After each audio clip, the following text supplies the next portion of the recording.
Hi, guys, and welcome back to another episode of College College Talk. Talk. So, as you know, I'm Byron, Okay. and today we have a special guest, Trey. So, in this episode of College Talk, we actually want to talk about really be on more of the basis of grief and how to deal with grief. But before we actually jump into that, as we know, we recently had something go on one of our college campuses, Southern University. So, okay, you want to speak about that?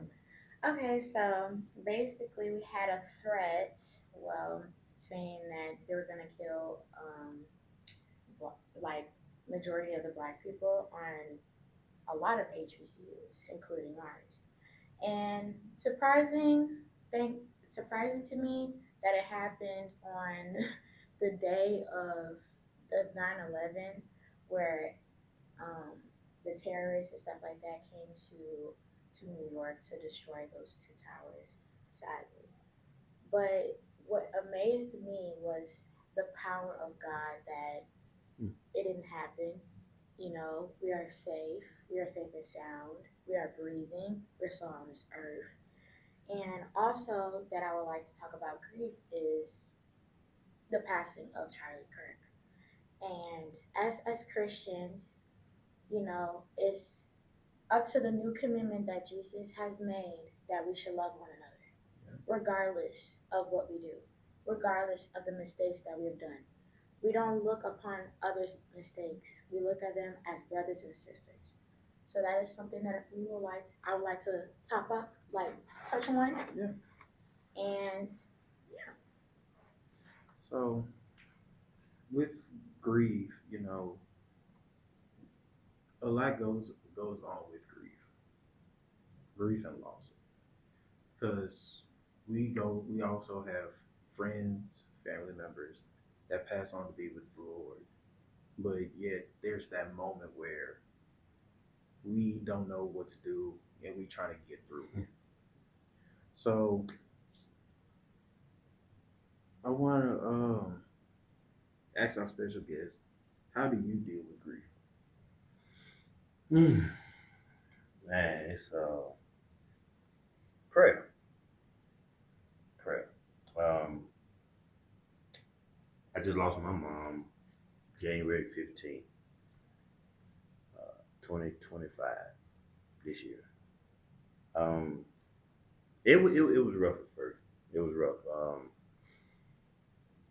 I was cool. I was going to Chicago to go get my mom, bring her back with me to live, and I tell anybody, her and Jesus had a different plan.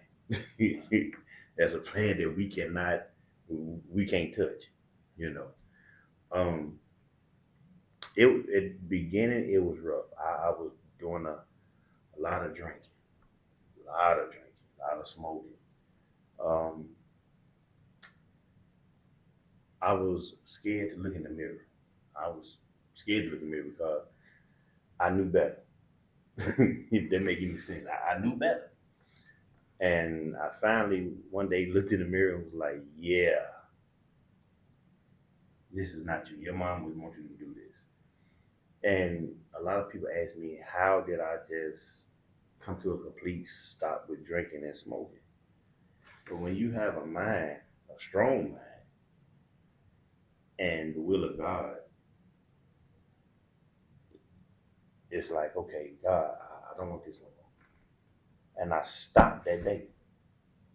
People like, I just can't stop doing this. I can't stop doing that. Yes, you can. Yes, you can. You yeah, believe in God, you trust God, God gonna help you. God gonna take it away. A lot of folks say, "Well, I'm waiting on God." Well, you had to put in some of the footwork yourself for God to help you. You ain't gonna just sit there and be like, "Oh, He got me. He gonna do this here." Well, yeah, He can do it, but you gotta do some work too. So how I deal with grief, family, my wife, my kids, uh, they keep me grounded. My mind is I have to keep pushing. I have to keep moving. I have to keep working for my family. I Have I been to a grief council? No, not yet. But I need to go. I need to go. I know people say, go to church, do this. Sometimes you need to talk to somebody that don't know you. If I go to my pastor, he knows me. If I go to the lady, she knows me. I need to go to someone that doesn't know me. Let me talk. Let me get it out and help me. So yeah, grief is tough. It's really tough. So I'm still dealing with it. So anybody that lost a parent or lost a child, lost anybody, they're never gonna be. Um, they're gonna grieve. They're gonna grieve for a while, and you just got to remember what you've been taught. What you learn in church. If you go to church, that right there. But what God has for you, I know it's gonna be like cliche, yeah. But whatever God has for you is for you. You just gotta trust and believe in God. I still have my moments. I still cry in the morning sometimes. Today I had a moment. Didn't nobody know it. 1:00 this morning.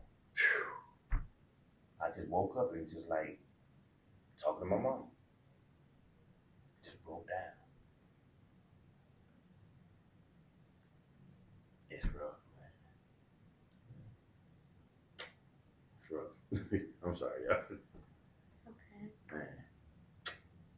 But I have yet to even ask my kids how they dealing with it. Yeah. So we know grief is really a hard thing, and we know us as people, we deal with it differently. So I want to encourage you to find what helps you.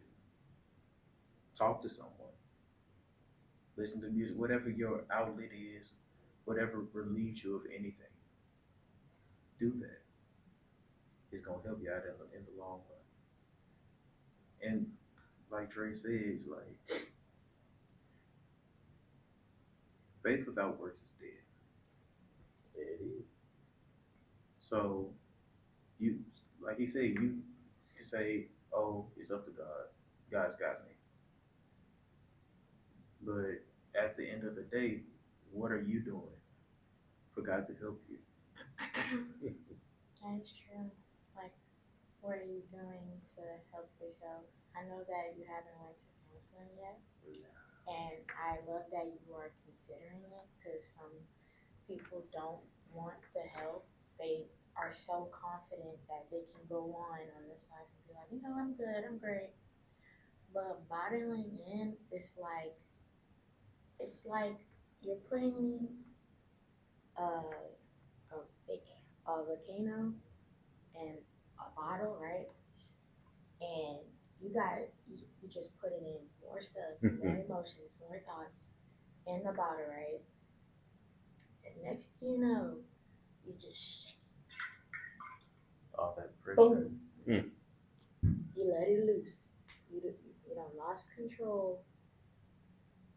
Instead of actually talking to somebody about it, you know what I mean? And how you could lose control could be in your job, it can be in the things that you love, it could be towards the people that you love, in relationships, you could literally transform that grief into frustration, anger, and how you treat your people, how you treat others, and even strangers that you don't even know. So I really do recommend that you actually talk to somebody. Do not hold it in. Let it out. Cry about it if you have to. Go to a rage room if you have to. Cry to God about it. Cry. It's okay not to be okay. We are humans at the end of the day. We are not robots. It's not expected of us to be okay. You know, Elijah was depressed, and God was not like, "Oh, don't be upset anymore." No, He actually was like, "What's going on? Tell me what's wrong with you, and I can help you." And the only thing He did was gave him something to eat and told him to sleep. Mm. So whatever that pleases you, not saying that, you know, taking, um, abusing drugs, abusing alcohol is okay, but at the end of the day, it's unhealthy for you. If you think that alcohol and drugs are going to take that pain away, it's not. And that was what I was doing in my past. I was abusing drugs and alcohol to take away the deepest pain and the emptiness that I wanted it to fill. But it didn't fill it. I needed God to fill that void that I had, the loss that I had, the grief that I had, that I couldn't take it out on my own because I thought I was by myself. I thought I was alone. I thought that nobody loved me. I thought that I was just going to be by myself for the rest of my life. And I thought that I couldn't be liked by anybody. I couldn't be accepted by anybody. And that is not true. You're always, are always, always, always, always going to be for somebody. And you're always, always, always are not alone. God is with you. There's people among you that love you very much. Take that initiative. Trying to end yourself is never the answer. Life may not look like how you want it to be.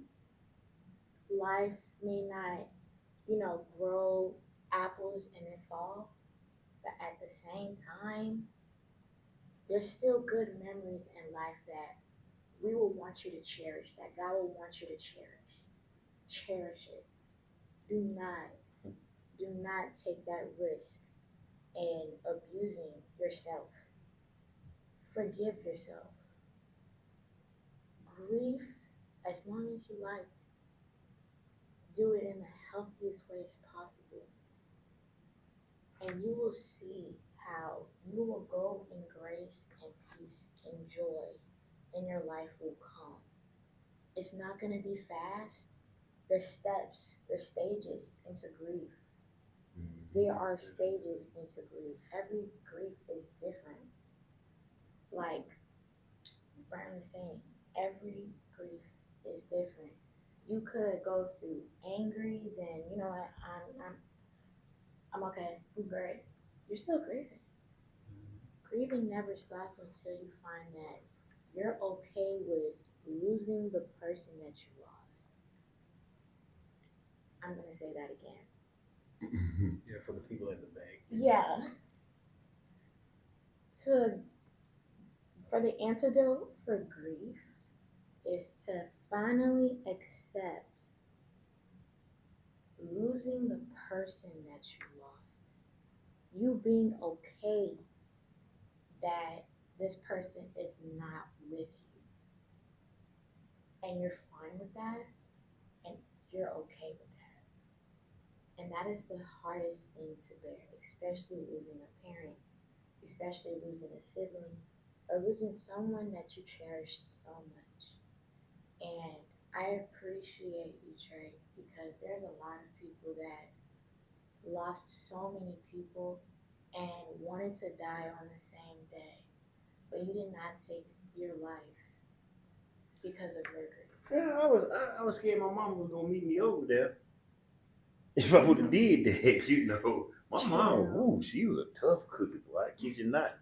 But you know, like you say, grieving is it's a different thing. It's a different. How can I say this and be? I want to say it's a different dog. If that make any sense. So thank God, you know, you got folks that grieve because they wasn't there. Mm-hmm. They didn't get a chance to tell their parent or their loved one that they loved them. Regret. You know, the cool thing about it, the great thing about it, my situation is, I got a call. Hey, your mom passed out outside. This was in October. I flew out the next day to go to Chicago. I thank God.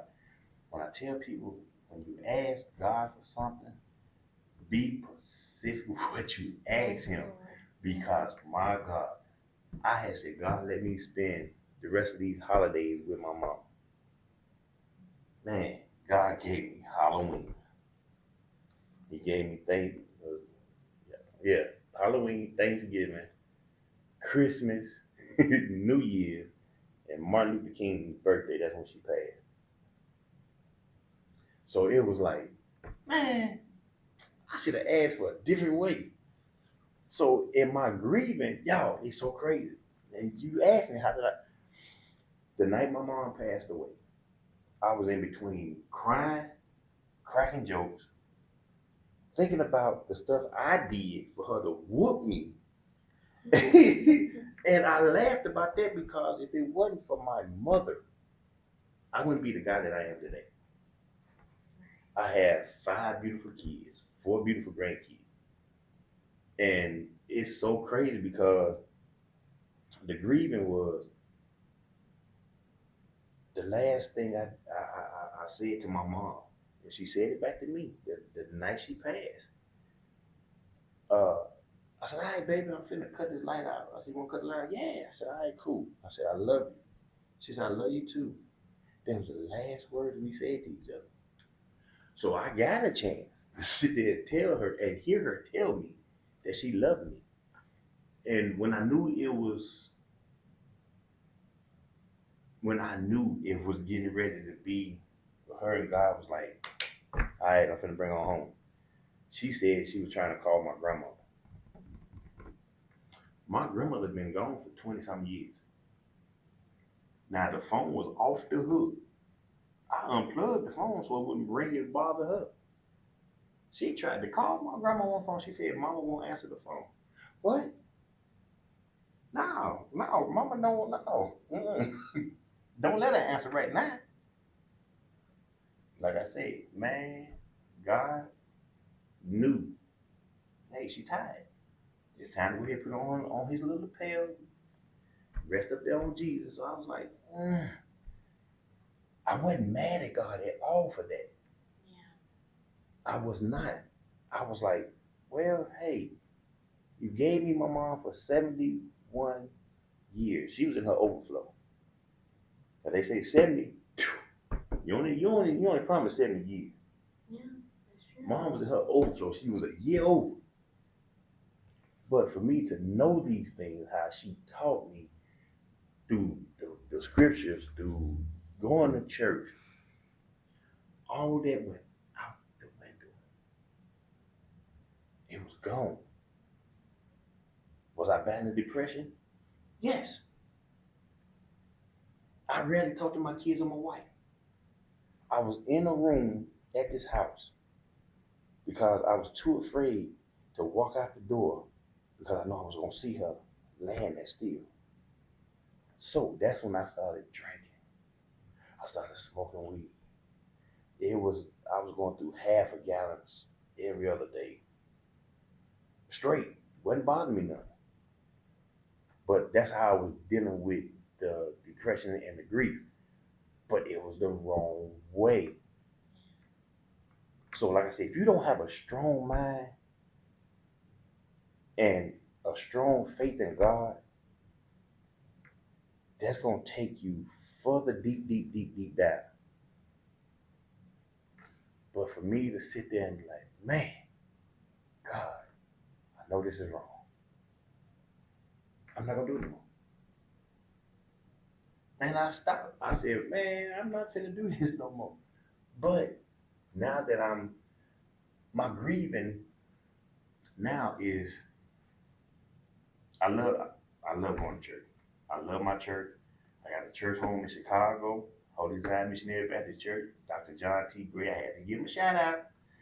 And I got my church home here in Louisiana. Pastor David A. Cowell and Lady Linda Cowell.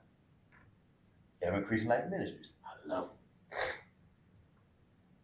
I would get phone calls from them. I would call them, but I never would tell them what was going on with me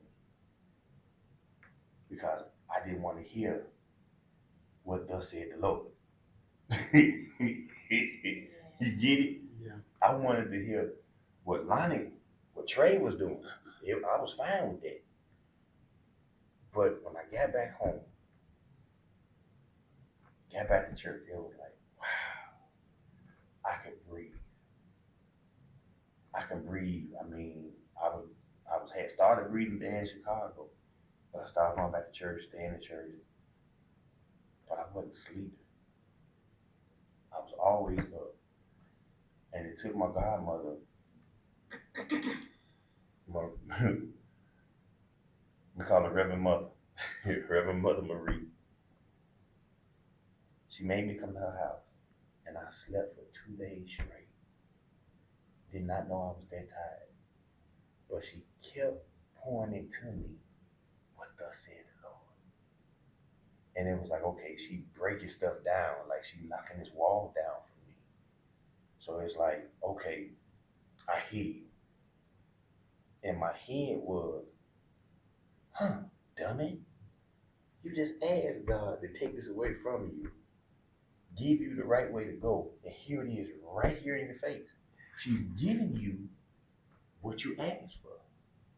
Bingo. I was like, wow, confirmation. But even now, the love I have for music, I go in and pit with the fellas, and I can release a lot of my sadness, a lot of my depression through our music, through the singing.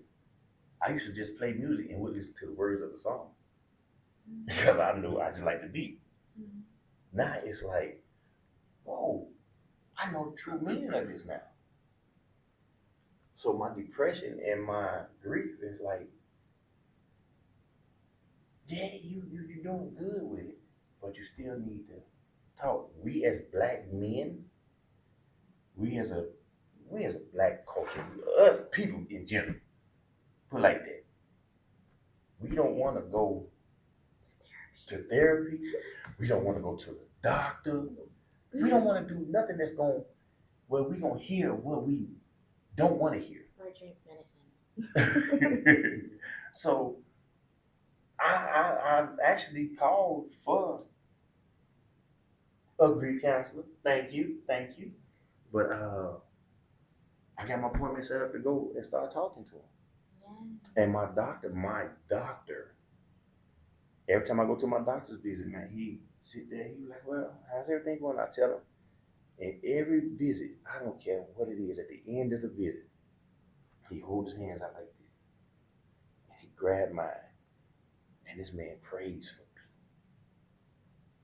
me. At every end of every visit. Sometimes he'll send me a message through my chart, just checking on him. What doctor you know that does that? The only doctor I know is Dr. Jesus. Yeah, that's right. So, God put people in your place for a reason. That is true. So yes, grieving is a process. Yeah. Anybody that has lost a loved one, I mean, you got folks that's in their 60s that had lost a parent and they still grieve. It's hard. Yeah. So, my hat's off to the people that actually goes to counseling and that actually want to work on getting grief counseling. Mm-hmm. Because if not, man, I never wanted to be the one to take it out on my kids or my grandkids or my wife. I just couldn't. I couldn't take it out on nobody else. That's why I stayed to myself. There's been times I wanted to call my son. Both of them. All 4 of them. But I couldn't.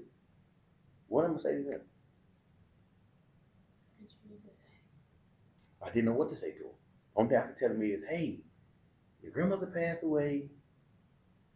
I wasn't going to have a funeral, but that was going to take away from their grieving process. Maybe they wanted to come in for the last time. You know what I'm saying? So I had a service for them. They came. My boy stuck. I'm sorry, y'all. My boy stuck by me.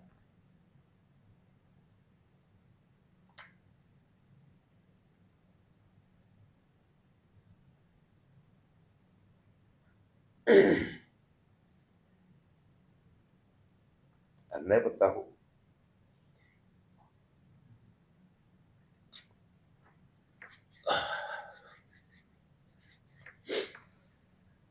I never thought that I would have to have my kid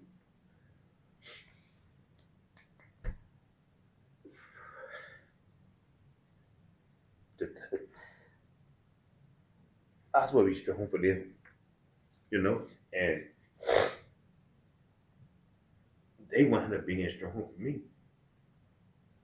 And it's crazy because I tell anybody, being the only child is a blessing and a curse. God, one, you have nobody to help you with your parent.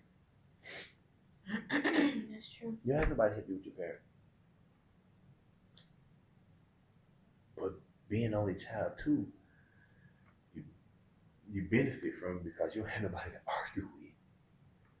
You don't have nobody to say, well, I think we should do it this way. I think we should do it that way. No, it's what I say, that's it. My kids came through and they loved up on me. I loved up on them. It's just that, and I'm not taking away from my wife at all. She was there too. I mean, she was there from beginning to end. She was there.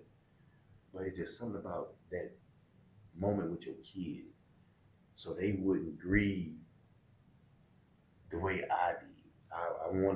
I'm trying to help them through the grieving process. But little did they know, they was helping me. Because I'm looking at these kids' eyes like, yo, I got to live for y'all. I got to do what my mom did for me. You know, she worked her fingers to the bone. And it's like, God, what do I do? Do I just give up and say, the hell with everything? I can't. I got people depending on me. My kids. It was basically my boys. I'm not gonna lie. My oldest son, my second oldest son, my baby boy. Whew, man, if I give up, if I just gave them, just dropped the ball on everything, that's showing them I'm weak. I'm weak because I'm not trying to put forth the effort to even get help. You know what I'm saying? Being a man, you gonna cry. They tell you, man, men don't cry. Crap. It is. It's a bunch of crap.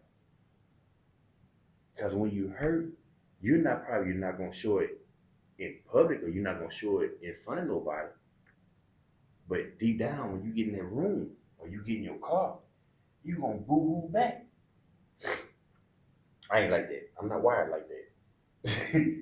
I'm gonna cry. I'm gonna cry. Because we have feelings. We have feelings. We go through stuff. We be mad about stuff. And sometimes I ask my son, what's wrong? He'll walk past me. I'll be like, what just happened? What you going through? Maybe I can help you. You know, or maybe what you going through, I probably been through. And if I haven't, we can sit down and talk about it. You know? And it's just that grief comes in so many different ways. So many ways. But through it all, God is the one that you can sit there and talk to and get your answer. I told a young lady at work the other day, she never cried. She been through so much. She grieving. And all I could tell her was, man, Call my wife. I gave her my wife number. I don't want your number. Because I work at a high school. Call my wife. I call my wife, hey baby, somebody need to talk to you. She grieving about something. You know, woo woo. She called my wife. She was at church today. I was like, oh, I did something right, God. So through my grieving, I helped somebody that I didn't even realize I helped until she called my wife. Right. So it's like grief help grief. Yeah. If that make any sense. Because even when you're going through it, you never know. Your situation may be the same as somebody else's. Exactly. But the way that you handle it is probably the way that they want to get through it. Or either is they see that you're making it through and they want to get to that point. Right. Yeah. I have a question for Trey. Mm. Since grief helps grieve, Uh-oh.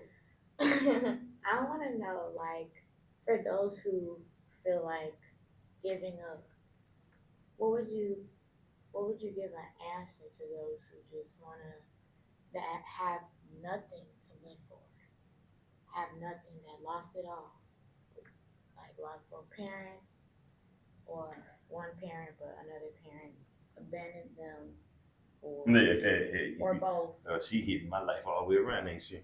or both, you know, because I've been around a lot of people that had a lot of grief around their lives at a young age, especially like 17, 16, 15, around that age group. And it's like when you're around that age group and you lose somebody that's so important to you, that is your guardian, you know what I mean? At that age, it's like, what I gotta live for. You got a lot to live for. I mean, I didn't want to give up that way. I never wanted to kill myself. I never wanted to do that.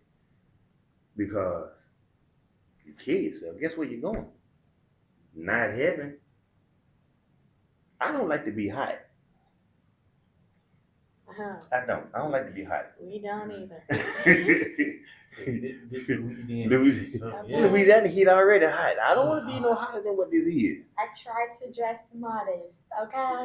It's hot in Louisiana. But my thing is, again, prayer, counseling.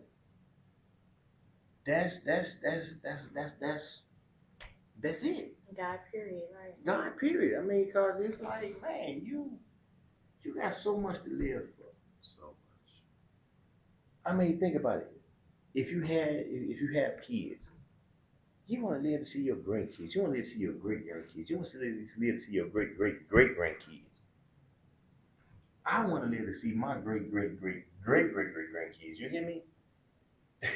I want to be able to sit there and hold them, touch them, talk to them, be in my right mind. But to give up, that's the chicken way out. You're taking the easy way out. Yeah. The easy way. Especially if you regretted not saying something to your parents before passing. I feel like that's, I'm not gonna say it in a way like, oh my gosh, let it go. No. I'm gonna say it as in like, tell God what you wanted to say to your parent that you didn't get to tell. And see how much that would release that pressure that you had so long. And watch. God will give you that answer. God will give you that answer back of what your parent would have told you. Yeah. You know what I mean? Because it's like the one thing that I would consider that's death to us, even though we're still alive, is regret. Yeah. Regretting not doing something that you should have did, or I should have, I could have, I would have, But that gives the enemy for us to keep us in a trance of thinking of only about the past and not the future. Mm-hmm. And what you could have done, what you could do. in the future. Excuse me. And it's like God, right? God is not the God of confusion. He's not going to bring you back and forth. He's not going to circle you around. He wants you to move forward. And he's not the type of God that's going to condone from you seeking help from others, because he will put someone by you that doesn't even know you, Right. to listen to you, listen to you vent. Oh my God! Okay. Yes. Listen Oh my to God, you. bruh. And not just give you the advice that you need, but give you the sense of security that you are heard and that we feel you. Yeah. Because a lot of what we want is not, oh, you just give me your advice. Did you heard what I just said? I said, I like how she said it. Did you heard what I said? Did you hear what I just said? Like, when you give advice too quickly, it's like you're not even listening. Mm-hmm. I want to be heard. I want to vent. I want you to just hear me. I want you to know how I feel right now. Just shut up and listen. Just exactly. Just don't say nothing. Just Don't say anything. just sit there and just listen to That's everything how- that I gotta say. That's how that young lady wound up coming to church. It was just her and I in the class together, and she heard me tell my story, and that was the first time I actually even. I try not to talk about my mother, but it's hard. It's like talking about Jesus and talking about my mama is just the same thing. It's the same thing. And she heard my story about me stop drinking, stop smoking, and why I was doing it. And she just came to class one day and she looked at me. I like, what's wrong? And that's when she started asking questions. And she was smoking weed real bad. And I told her, I said, and she said she wanted to stop. And I said, well, stop. Yeah. Throw it away. Go home, throw it away. And don't, and just, I said, you asked God to help you stop, right? She said, yeah. I said, Now we talking, and I just told you to stop. You just asked God a while ago, how can I do this? And I just gave you the answer because God just gave me to tell you. And it's crazy because guess what? That's confirmation. I'm a jokester. I like to have fun. So I made it easy for her to even talk to me even more. Yeah. Not knowing at the same time, me talking to her, helping her is helping me at the same time. Because it's so funny. You could give someone advice and it'd be the same thing that you need for yourself. Exactly. It's like killing two birds with one stone. Man. You know what I mean? Bing! Bing. Right. And it's like, I am so happy that even though you're in your grieving a stage, you're slowly accepting. Oh yeah. Most definitely. You're slowly accepting. I miss my girl every day. I miss her. I know you do. I can feel it. Like something about like the reason why I wanted to be in psychology so bad is that I could feel a lot of people's pain. Mm-hmm. And it's like, ooh, I'm not God, but I would love to face it. But the one thing I love to do is listen. Yeah. Is to listen and really feel what's in your shoes, because I may not know because I've never been, but I don't know. I have this sort of gift that I can feel into somebody's shoes without even experience it. And can tell you what you can do and what I would have done if I was in your shoes. Right. Like feeling that pain of losing a parent. Mm-hmm. Like what I've been seeing on lately in this world is that, like, Charlie Clark's passing, like I can really feel his wife's pain. That's crazy. I didn't know who he was. Me neither. Me neither until he died. That broke my heart. Cause I watched every, video of him talking and fighting for the truth. The one thing I will accept was that he was a man of God. I don't care what he said. Okay? To be homophobic, you can't be homophobic if, like, how would I be homophobic if I'm not trying to entertain in your life? Entertain your delusion? We love you, but we love you enough to tell you the truth. Mm-hmm. If we didn't love you, we would let you just sit there and be in a lie until you be in the hands of God to tell you the truth Himself that He's been telling you all through your life when you were alive. And now that you're gone, you don't even have the chance to make it up. How selfish would I be? Because What a hypocrite would I be? We're here to be advocates. Exactly. We are disciples. Yeah. And matter of fact, since we said that, if you, yes, I'm talking to you. If you have a question or a testimony that you want to share, hit us up on our social media platforms, Ever Increasing Life Ministries on Facebook, Ever Increasing Life Men on Instagram, and even on here on YouTube. You can put in the comments because we want to hear from you. Yes, we do. Even send us a message on our website, everincreasinglife.com. We want to hear from you. And see, this is major in a lot of our lives because we need someone to listen to us, to give us advice. So write to us. Show us your regrets. What did you regret not doing, and what do you regret that you did? And even it doesn't even have to be a regret.